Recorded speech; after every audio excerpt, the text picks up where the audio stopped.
Lepo pozdravljeni, dragi prijatelji, dragi romarji skozi življenje. Tukaj se iz Španije javljava dva romarja, ki hodiva po Jakobovi poti, ki se je drugače reče Camino.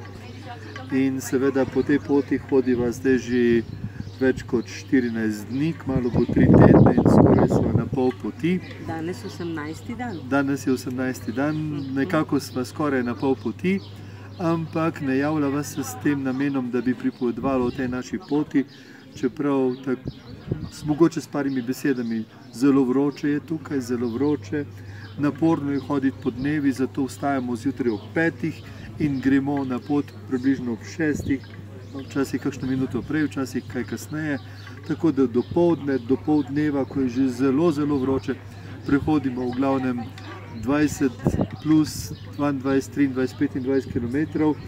No, danes je bilo 21 km za nami in potem se najde takšna oaza, kjer se najdejo mnogi ljudje iz večjih držav, iz mnogih držav smo tu, iz celega sveta praktično, ne.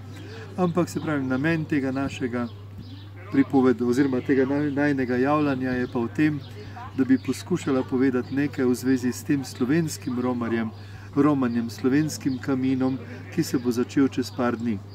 No, jaz bi rekla, da se mi zdi, da vsak, ki začne to pot, da enostavno mene je presenetilo.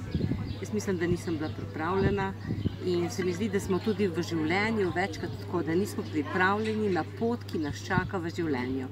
In čisto vsak dan posebej moram prositi Boga, da mi da moči, da zmorem to pot. Pa tudi, če je samo 20 ali pa 21 ali pa 22 km, mnogi ljudje to prehodijo veliko hitreje kot jaz ali pa kot midva. Za Danija sem jaz ena cokla, ki mora z menoj hoditi.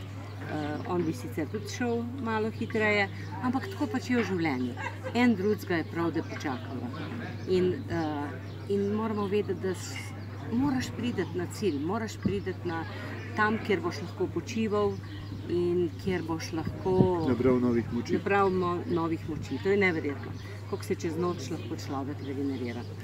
No in to, kar sem jaz prej začel, se pravi, v Sloveniji bo v tem času, ko sva midva tukaj v Španiji, na tem najnem kaminu proti Santiagu, potekalo tudi slovensko romanje, slovenski kamino, ali kot smo mu v preteklosti dali ime, od skupine do skupine za dobro družine.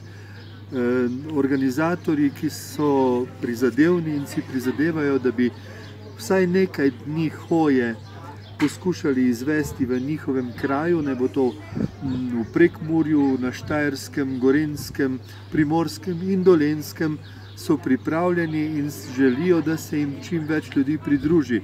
Zakaj, s kakšnim namenom bi se jim pridružili?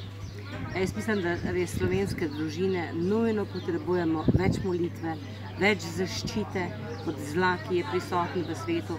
Tudi tukaj se srečujeva s toliko ljudmi in tolikimi problemi. In vas povabiva zato, da se nama pridružite v molitvi in tudi v hoji. Tako na ta način se mi zdi, da res celim telesom nekako izražamo to svojo molitev. In medtem, ko hodimo, molimo in prepletamo in Slovenijo in svet z molitvijo. In obenem se mi zdi, da je tako, kot molimo v Oče našu, da združujemo, kličemo nebesa na zemljo, da bi bilo na zemlji tako, kot je v nebesih.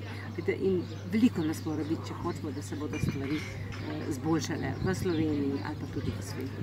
Zato še enkrat povabilo iz Španije za slovenski kamino oziroma od skupine do skupine za dobro družine. Pridružite se, pokličite telefonske številke, ki so tam na razpolago, in se prijavite in bodimo skupaj povezani, ne samo v duhu sicer in v molitvi, ampak tudi v hoji, tudi v premagovanju naporov, ki jih lahko darujemo za dobro družine. Pozdravljeni. Bog vas živi.